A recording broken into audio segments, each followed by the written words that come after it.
Halo pecinta buku, kembali lagi di channel Tutur Ayesa. Ya, kali ini kita masih akan membahas atau mereview buku dan mengulas buku. Tapi kali ini bukan datangnya dari Andre Hirata, tetapi di tangan saya sudah ada satu buku yang wajib untuk Anda baca, apalagi yang baru menjalani profesi sebagai orang tua atau ya ingin menikah ya, tapi jangan menikah di pandemi corona ini ya. Nanti mungkin setelah Anda ingin menikah, kemudian ingin memiliki anak, dan Anda wajib untuk membaca buku ini sebelum anak-anak itu hadir. Ya, di tangan saya sudah ada buku berjudul Le Petit Prince, Pangeran Cilik dari Antoine ya. Ini merupakan buku terjemahan dan penerbitnya adalah Gramedia Pustaka Utama. Nah, ini seperti biasa ketika permasalahannya sama seperti yang saya rasakan untuk membaca buku terjemahan, kita harus benar-benar tahu konteks luar dalam dari teks yang ingin disampaikan, kemudian juga budaya, kita harus tahu dan mengerti, untuk itu bisa masuk dan mendalami cerita. Namun ada beberapa bagian di dalam buku Pangeran Cilik ini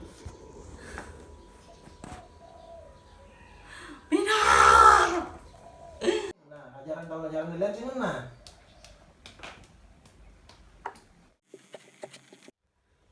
Oke, langsung saja kita review atau kita ulas buku Pangeran Cilik, Le Petit Prince.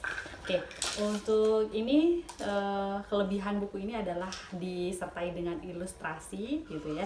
Jadi bagi orang tua yang membacanya mungkin akan terngiang ketika ada ilustrasi ternyata ya, jadi bisa dibantu dengan ilustrasi ini dan kita menertawakan kedewasaan kita dan kembali mengingat bagaimana dunia anak-anak kita. Dan juga buku ini untuk anak-anak juga bisa ya, karena di dalamnya sudah ada ilustrasi. Nah, seperti ini, dan ilustrasinya ini hebatnya dibuat oleh pengarangnya sendiri. Jadi komplit ya, Anda mendapatkan ceritanya, kemudian Anda juga dapatkan visualnya. Oke, kelebihan yang lain di buku ini banyak hal-hal sederhana yang ternyata berdampak ya, dari kita kecil kemudian tumbuh menjadi dewasa dan kemudian kita memiliki anak, menjadi orang tua, itu sangat menjadi satu siklus yang tidak bisa dipisahkan. Jadi apa yang kita dapatkan di masa kecil kita itu bisa menjadi sebuah pengaruh ketika kita menjadi orang tua. Nah, pengaruhnya itu bisa buku. Kali ini kita langsung saja review atau ulas buku yang sudah ada di tangan saya berjudul Pangeran Cilik dari Antoine. Ini adalah buku yang saya dapatkan, ini buku terjemahannya ya, yang diterbitkan oleh PT Gramedia Pustaka Utama. Oke, langsung saja. Setelah saya membaca, ini bukunya tipis sekali ya, jadi untuk Anda yang mengisi waktu luang atau memiliki hobi membaca tetapi takut bukunya tidak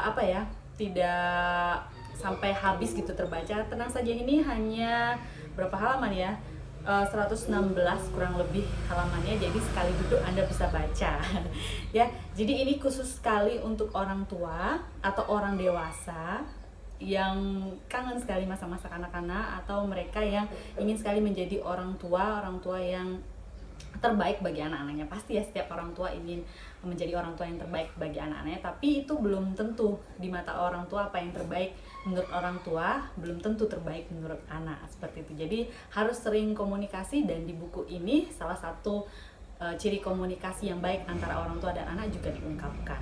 Oke, kita mulai dulu dari kekurangannya.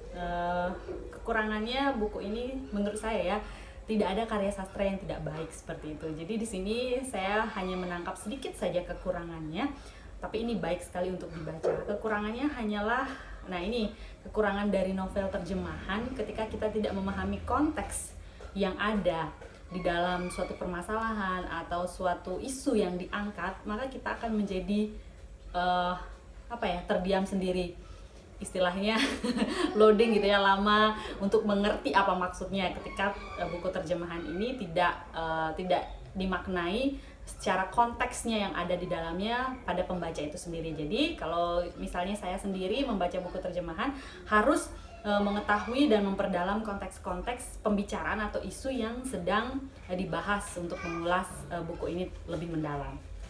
Kemudian kelemahan yang lain, ini ada semacam dunia asing gitu, dunia asing yang jauh sekali dari konteks kehidupan senyatanya, apalagi kehidupan saya gitu yang biasanya bergaul sama dunia pendidikan, kemudian wanita, anak-anak, Bali dan lain sebagainya. Nah ini konteksnya jauh ya, seorang pilot ya, karena tidak pernah bergaul dengan pilot seperti itu, atau mungkin dunia pesawat terbang, dunia yang asing bagi saya. Jadi harus membaca referensi terkait apa yang disampaikan oleh Antoine. Kenapa di sini justru dunia yang asing, yaitu dunia tentang pilot? Karena Antoine ini sendiri latar belakangnya adalah sebagai pilot, ya.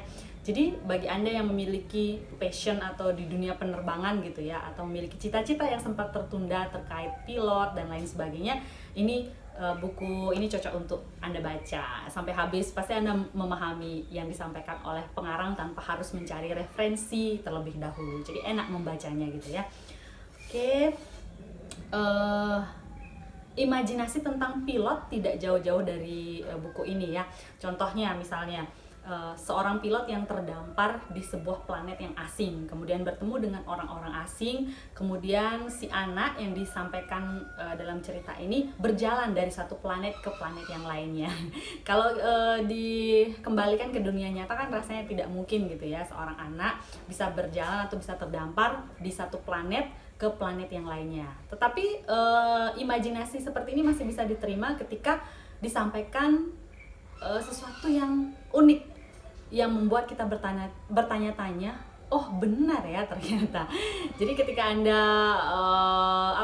menemukan sesuatu yang asing, Anda juga menemukan sesuatu yang sangat dekat di kehidupan Anda, dan baru tersadar dan baru berpikir, oh ternyata seperti ini permasalahannya. Jadi jangan buru-buru langsung ketika asing Anda sudah tidak mau menerima atau tidak mau melanjutkan lagi membacanya. Baca lagi, gali lagi, referensinya diperkuat, pasti Anda akan temukan kenikmatan dalam membaca buku Pangeran Cilik ini. Kemudian kekurangan yang lain, namanya dunia anak-anak ya. Jadi untuk memahami anak-anak, memahami dunia anak-anak, kita harus menjadi atau kembali pada dunia anak-anak. Jadi jangan memaksa anak-anak untuk hadir di dunia kita, tetapi kita sebagai orang dewasa yang harus terjun ke dalam dunia anak-anak supaya bisa komunikasinya itu dua arah. Artinya orang dewasa bisa memahami anak-anak dan anak-anak pada masanya bisa memahami apa yang dilakukan oleh orang dewasa. Jadi kalau kita ingin membuat anak-anak memasuki dunia orang dewasa gitu, dalam kutip ya, dunia orang dewasa, rasanya tidak mungkin. Artinya pemikirannya masih, perilakunya masih tidak mungkin untuk masuk ke dunia dewasa ya, kecuali dalam hal-hal kritis yang lain mungkin saja, tapi jangan memaksa. Itu yang ada di dalam buku ini. Kemudian di antara teman-teman pecinta buku, hal menarik di dalam buku Pangeran Cilik ini adalah adanya ilustrasi. Ya, jadi ilustrasi ini bisa membantu ketika anak-anak membaca buku ini ya. Jadi yang senang ilustrasi kan tidak hanya melulu narasi, tetapi juga langsung mendapatkan visualnya. Dan hebatnya ilustrasi ini dibuat oleh pengarangnya sendiri. Jadi ada ilustrasinya dan dia juga bercerita panjang lebar tentang kehidupan anak-anak yang harus dipahami oleh orang dewasa. Ya, oke, kita mulai membacanya ya. Saya bacakan dari halaman pertama dengan ilustrasi yang demikian. Ketika Anda orang dewasa melihat ilustrasi ini, apa yang Anda pikirkan? Kemudian melihat ilustrasi ini, apa yang Anda pikirkan? Ya, saya bacakan sesuatu yang mungkin bisa membuat Anda tersentuh mendengar apa yang dituturkan oleh Antoine dalam halaman pertamanya. Ketika berumur 6 tahun, aku pernah melihat gambar yang hebat dalam buku tentang rimba raya berjudul Kisah-Kisah Nyata.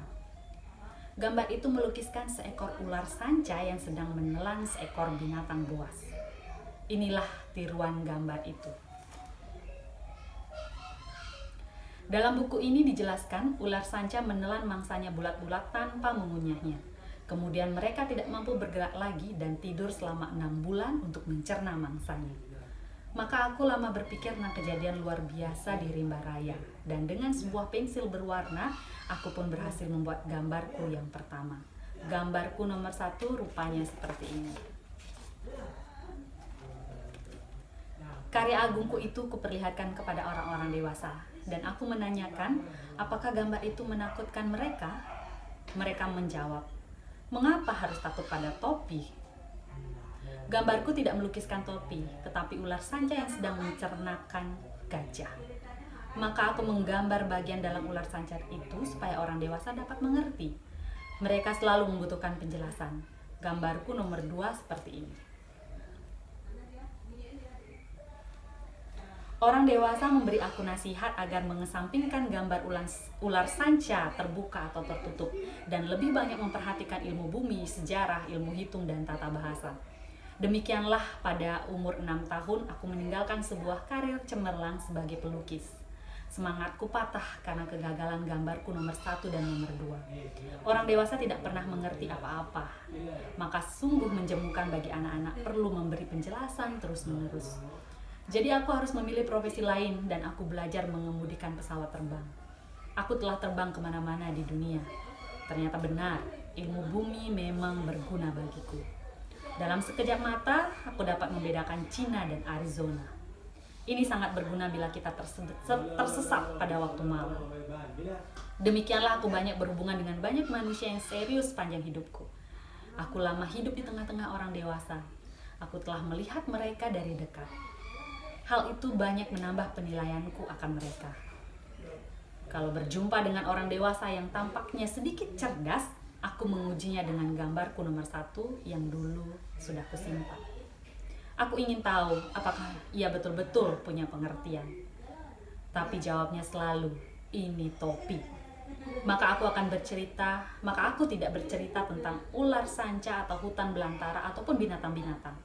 Aku menyesuaikan diri dengan kemampuannya. Aku berbicara tentang golf, politik, dan dasi. Dan orang dewasa itu merasa senang mengenal seseorang yang begitu berbudi. Wah, ini menampar sekali. Menampar kita, khususnya saya sebagai orang tua ya, bahwa anak-anak itu berimajinasi. Dan kita harus menghargai imajinasi itu. Entah gambarnya seperti apa, ya harus dilihat dari sudut pandang anak-anak gitu ya. Jangan membiarkan anak menjelaskan, dia menginginkan gambar A, kemudian kita tidak terima bahwa ini adalah gambar B, dan anak-anak terus menjelaskan agar orang dewasa itu mampu percaya bahwa apa yang digambarnya adalah gambar A. Jadi rumit sekali ya kehidupan orang dewasa itu. Butuh penjelasan, butuh pengertian, dan kadang-kadang orang dewasa tidak mau dimengerti. Tidak mau mengerti, hanya mau dimengerti. Saya kutipkan satu kali lagi kalimat yang begitu menampar orang dewasa. Karya agungku itu terlihat kepada orang-orang dewasa, dan aku menanyakan apakah gambar itu menakutkan mereka. Mereka menjawab, mengapa harus takut pada topi?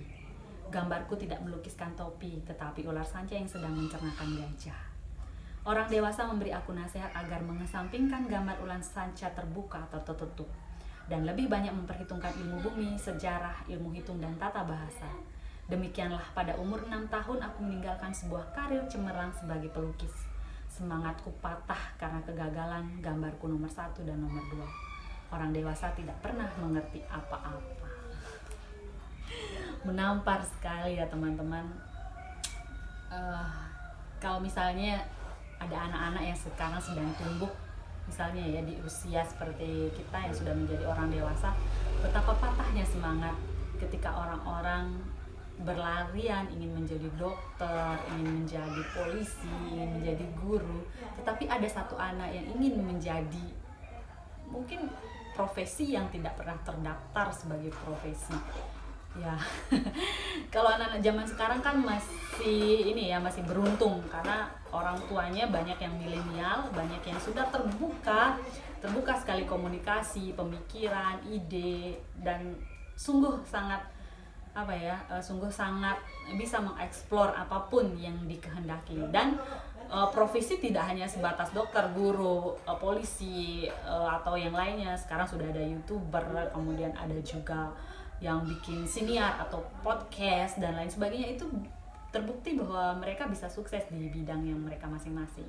Tapi untuk mereka yang pernah mengalami masa anak-anak zaman lampau yang tidak seterbuka sekarang, bagaimana perasaan Anda? Meninggalkan sebuah profesi yang kata orang tidak pasti, tapi Anda tetap berusaha untuk menghormati orang tua Anda, mengikuti perkataannya. Jadi buat Anda yang pernah merasakan masa kecil yang demikian, mungkin bisa diskusi di kolom komentar ya. Jadi tetap semangat. Ya gimana ya, sungguh ya itulah dinamika zaman yang selalu berkembang, selalu meluas. Dan ketika Anda sudah mendapatkan sesuatu yang buruk di masa lalu, tinggalkan masa lalu itu, jadikan sebagai pelajaran supaya kedepannya menjadi orang tua dengan anak-anak, mendidik anak-anak dengan hal-hal yang terbaik. Oke, saya bacakan di halaman 52. Ini menarik sekali setelah si pilot tadi yang sudah terdampar di sebuah tempat asing kemudian berjalan dari satu planet ke planet yang lainnya. Perjalanan si pangeran kecil ini, si anak kecil ini akhirnya sampai di halaman 52. Planet berikutnya didiami seorang pemabuk. Kunjungan ini amat singkat, tetapi menyebabkan pangeran cilik menjadi murung sekali. "Apa yang kau lakukan?" tanya pangeran cilik kepada pemabuk yang sedang duduk membungkam di hadapan sederetan botol kosong dan sederetan botol berisi. "Aku minum," kata pemabuk dengan nada berduka. "Mengapa engkau minum?" tanya pangeran cilik. "Supaya lupa," jawab pemabuk. "Melupakan apa?" tanya pangeran cilik yang langsung iba. "Melupakan aku merasa malu." Pemabuk mengaku sambil menunduk. "Malu kenapa?" tanya pangeran cilik yang ingin menolongnya. "Malu karena minum," jawab pemabuk yang kemudian terpuruk dalam kebisuan. Dan pangeran cilik berlalu serba kebingungan. Orang-orang dewasa memang sangat ganjil, katanya dalam hati sambil berjalan. Planet keempat didiami oleh seorang pengusaha. Orang itu begitu sibuknya sampai tidak mengangkat kepala ketika pangeran cilik tiba. "Selamat pagi," kata pangeran cilik.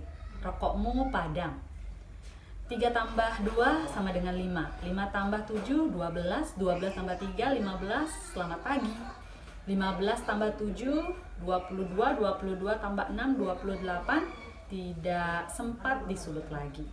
26 tambah 5, 31. Aduh, jadi jumlahnya 501.622.731. 500 juta apa? Apa? Kamu masih di sini? 500 juta.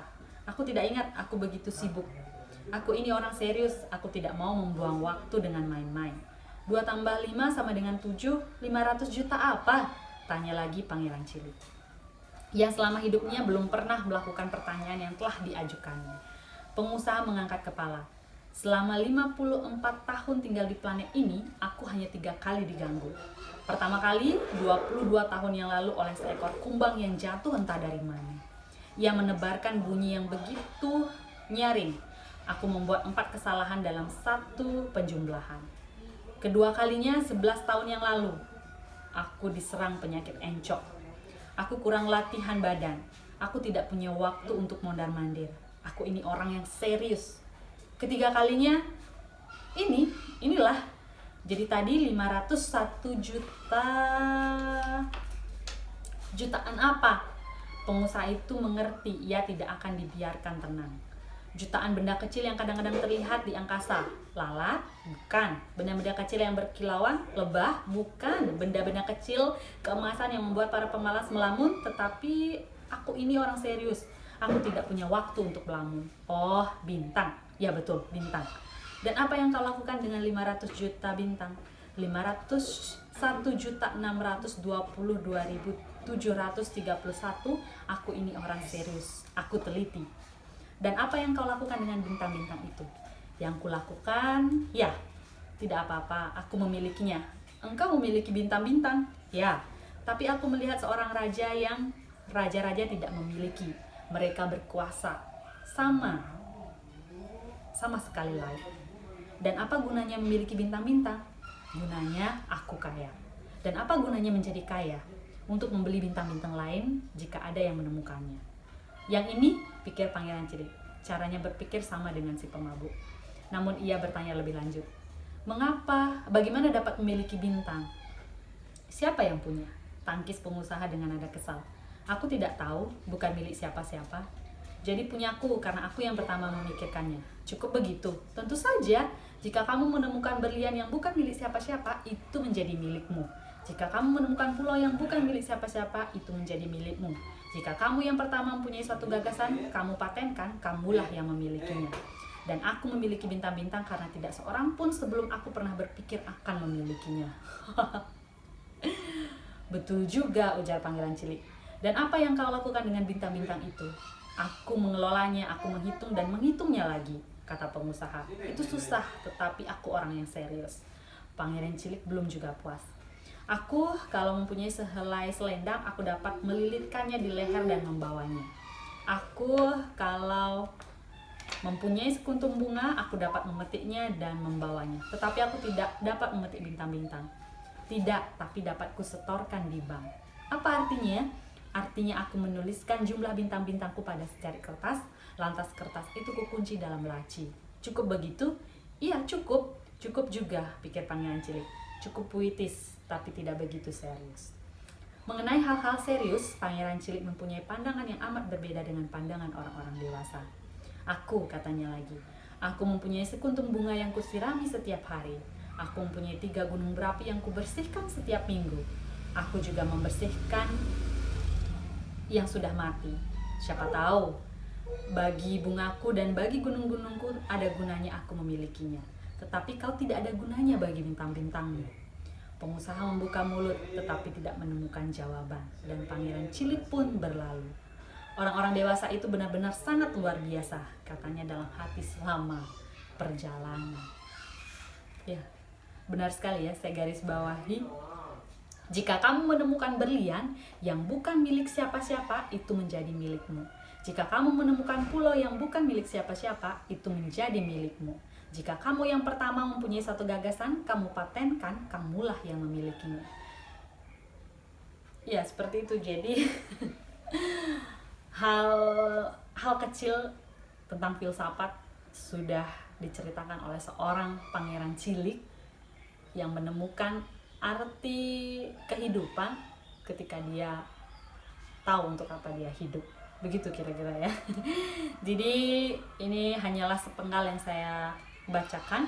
Jadi ketika Anda tertarik mendengar kisah-kisah filsafat dari sebuah buku anak-anak, lanjutkan membaca. Oke, kita lanjutkan ke halaman 59. Saya bacakan ya. Planet kelima sangat aneh. Itu yang terkecil di antara semua planet. Tempatnya pas cukup untuk sebuah lentera jalan dan seorang penyulut lentera.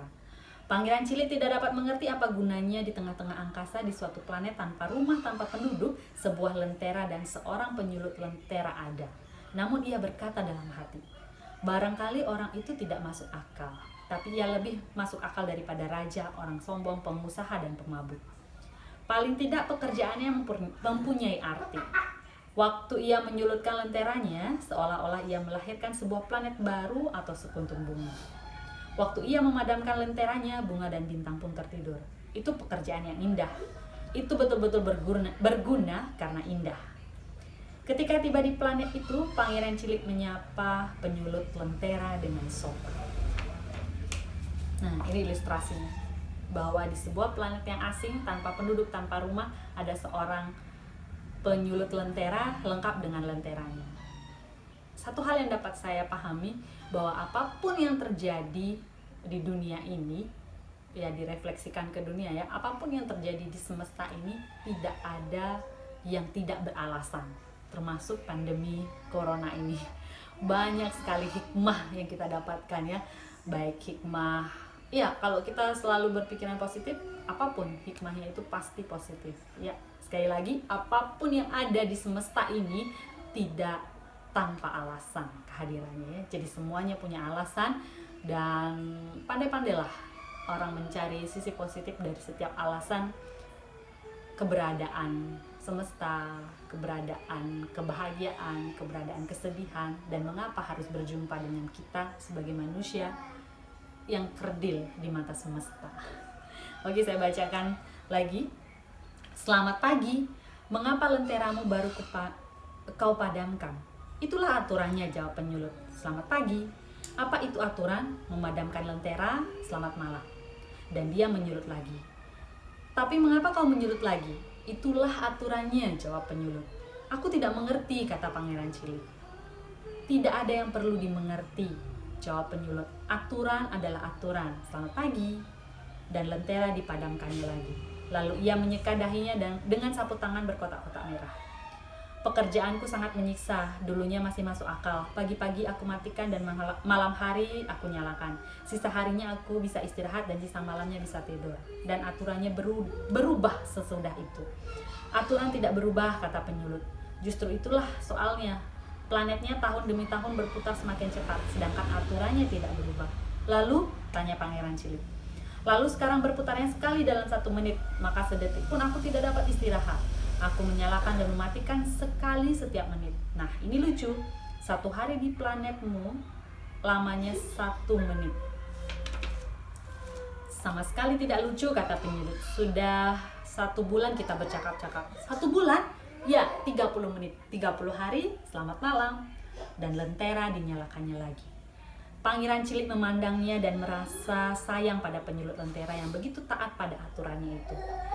Ia teringat matahari terbenam yang dulu dicarinya dengan menggeserkan kursinya. Ia ingin menolong temannya. Coba, aku tahu caranya engkau dapat istirahat semaumu. Aku selalu mau, kata penyulut. Karena orang dapat saja taat dan malas sekaligus. Sekali lagi, karena orang dapat saja taat dan malas sekaligus. Pangeran Cilik melanjutkan. Planetmu begitu kecil, dapat dilalui dalam 3 langkah. Engkau tinggal berjalan pelan-pelan sekali agar selalu berada di siang hari. Kalau mau beristirahat, engkau jalan, dan siang hari berlanjut semaumu. Tidak begitu praktis, kata penyulut. Kesukaanku dalam hidup ini ialah tidur. Sayang, kata Pangeran Cilik. Sayang, kata penyulut. Selamat pagi, dan lentera dipadamkannya. Yang ini, pikir Pangeran Cilik seraya melanjutkan perjalanannya. Ia akan diejek oleh semua orang lain, oleh raja, oleh orang sombong, pemabuk, pengusaha, tapi ia satu-satunya yang tidak tolol di mataku. Barangkali karena ia memperhatikan sesuatu yang lain daripada dirinya sendiri. Ia mengeluh dengan sedih dan berkata lagi dalam hati, dialah satu-satunya yang dapat menjadi sahabatku, tapi planetnya terlalu kecil. Tidak ada tempat untuk 2 orang. Yang tidak mau diakuinya ialah ia merindukan planet yang beruntung itu. Terutama karena matahari terbenam 1440 kali dalam waktu 24 jam. Lucu ya. Ada hal yang tidak diungkapkan, ada hal yang membuat kita berpikir. Ya, termasuk bagaimana kita menghemat energi, bagaimana manusia merasa bahwa semuanya tersedia sepanjang masa tanpa tahu bahwa suatu saat ketika kita tidak bijak menggunakan apapun bisa habis, ya tidak? Ya, kita ditertawakan. Kita, khususnya saya sebagai orang dewasa, ditertawakan oleh seorang Pangeran Cilik, ya, yang berjalan dari satu planet ke planet yang lain. Oke, yang tidak kalah menarik adalah ketika seorang Pangeran Cilik berjalan ke planet yang ke-6. Planet yang ke-6 10 kali lebih luas. Planet itu didiami seorang bapak tua yang menulis buku-buku yang maha tebal. Tumben inilah seorang penjelajah, katanya ketika melihat Pangeran Cilik. Pangeran Cilik duduk di atas meja, agak terengah-engah. Ia sudah begitu lama berjalan. Dari mana kamu? Tanya bapak tua. Buku apa yang tebal ini? Kata Pangeran Cilik. Apa yang kau lakukan di sini? Aku ahli ilmu bumi, kata bapak tua. Apa itu ahli ilmu bumi? Seorang ilmuwan yang tahu di mana letaknya laut, sungai, kota, gunung, dan gurun pasir. Wah, menarik sekali, kata Pangeran Cilik. Ini baru benar-benar satu profesi. Dan pandangannya mengitari planet ahli bumi itu. Belum pernah ia melihat planet yang demikian megah. Planetmu indah sekali. Apakah ada samudra? Tidak mungkin aku tahu, kata ahli bumi. Ah, Pangeran Cilik kecewa. Dan gunung? Tidak mungkin aku tahu, kata ahli bumi. Dan kota, sungai, dan gurun? Itu pun tidak mungkin aku tahu, kata ahli bumi. Tapi kau ahli bumi. Benar, kata ahli bumi. Tapi aku bukan penjelajah. Aku tidak punya seorang pun penjelajah yang menghitung kota, sungai, gunung, laut, samudra, dan gurun. Bukan ahli bumi. Ia berpangkat terlalu tinggi untuk berjalan-jalan. Ia tidak meninggalkan kantornya, tetapi ia menerima para penjelajah. Ia menanyai mereka dan mencatat kenangan-kenangan mereka. Dan kalau kenangan-kenangan salah satu penjelajah menarik perhatiannya, ia menyuruh budi pekerti penjelajah itu diselidiki. Kenapa? Karena seorang penjelajah yang bohong akan membawa bencana dalam buku-buku ilmu bumi. Demikian juga seorang penjelajah yang minum terlalu banyak. Kenapa? Tanya Pangeran Cilik. Karena para pemabuk melihat ganda. Jadi ilmu bumi akan mencatat 2 gunung padahal hanya ada 1. Aku mengenal seorang yang bisa menjadi penjelajah yang buruk, kata Pangeran Cilik. Mungkin saja. Jadi bila budi pekerti si penjelajah itu dianggap baik, penemuannya diselidiki. Orang pergi ke sana? Tidak, itu terlalu rumit. Tetapi si penjelajah dituntut memberikan bukti. Kalau ia menemukan sebuah gunung besar misalnya, maka ia dituntut membawa batu yang besar-besar. Ahli ilmu bumi tiba-tiba tergugah minatnya. Tapi kamu datang dari jauh, kamu penjelajah. Kamu akan mendeskripsikan planetmu. Dan ahli bumi itu membuka buku inventarisnya, lantas meruncingkan pensilnya. Cerita-cerita para penjelajah dicatat dulu dengan pensil, baru ditulis dengan tinta kalau penjelajah sudah membawa bukti. Jadi, tanya ahli bumi. Oh, planetku tidak begitu menarik, kecil sekali, kata Pangeran Cilik. Aku mempunyai 3 gunung berapi, 2 yang aktif dan 1 yang sudah mati. Tapi siapa tahu? Ya, siapa tahu, kata ahli bumi. Aku juga mempunyai sekuntum bunga. Kami tidak mencatat bunga, kata ahli ilmu bumi. Mengapa tidak? Itu yang paling indah. Karena bunga hanya temporer. Apa maksud temporer? Buku ilmu bumi, kata sang ahli, adalah buku yang paling berharga dari segala buku. Buku ilmu bumi tidak pernah kadaluarsa. Gunung jarang sekali pindah. Samudra jarang sekali kekeringan. Kami menuliskan hal-hal yang abadi. Tapi gunung berapi yang mati dapat hidup kembali, sela Pangeran Cilik. Apa maksudnya temporer? Mati hidupnya gunung berapi itu sama saja bagi kami, kata ahli ilmu bumi. Yang penting gunung itu sendiri, ia tidak berubah. Tapi apa maksudnya temporer? Ulang Pangeran Cilik, yang sepanjang hidupnya belum pernah melupakan pertanyaan yang sudah diajukan. Artinya, yang diancam kemusnahan beberapa lama lagi. Bungaku terancam kemusnahan beberapa lama lagi. Tentu saja, bungaku temporer, pikir Pangeran Cilik. Dan ia hanya memiliki 4 duri untuk membela diri melawan dunia. Dan ia telah kutinggalkan sendirian di planetku. Itulah perasaan sesal yang pertama. Tetapi ia menemukan semangat baru. Apa yang harus kukunjungi menurutmu? Planet bumi, jawab ahli ilmu bumi. Ia mempunyai nama baik. Maka Pangeran Cilik berlalu sambil mengenang bunga-bunganya. Dari sekian bagian, ini yang paling favorit bagi saya. Dan menampar sekali selain tamparan yang pertama ya. Bagaimana seorang Pangeran Cilik bertemu dengan seorang yang mengaku ahli ilmu bumi padahal tidak pernah menjelajah sama sekali. Bagaimana seorang bisa mencatat keabadian ketika dia tidak pernah menemukan, bahkan dia tidak pernah melihat, tidak pernah meraba langsung sesuatu yang ia tuliskan. Itu kan mustahil sekali ya. Ini tepat sekali refleksinya ketika kasus corona. Bagaimana seorang juru bicara bisa berbicara data yang panjang lebar dideskripsikan tetapi tidak pernah bersentuhan langsung atau mendatangi langsung atau mendata langsung pasien-pasien yang termasuk ODP, PDP, tanpa gejala dan lain sebagainya. Ya, inilah orang-orang yang mengaku dalam tanda petik pintar tetapi tidak pintar melihat, tidak benar-benar merasakan, tidak benar-benar melihat, tidak benar-benar tahu apa yang terjadi, tetapi hanya ia mendengar dari orang-orang, mendengar dari banyak sudut pandang tanpa ia tahu bagaimana kebenaran yang sesungguhnya. Inilah menampar sekali ya.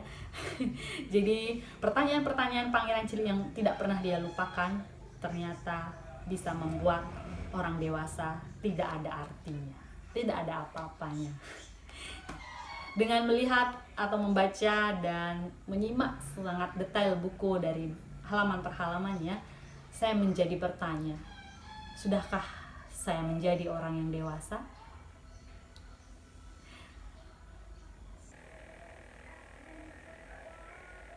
Dina, sayang. Dadah.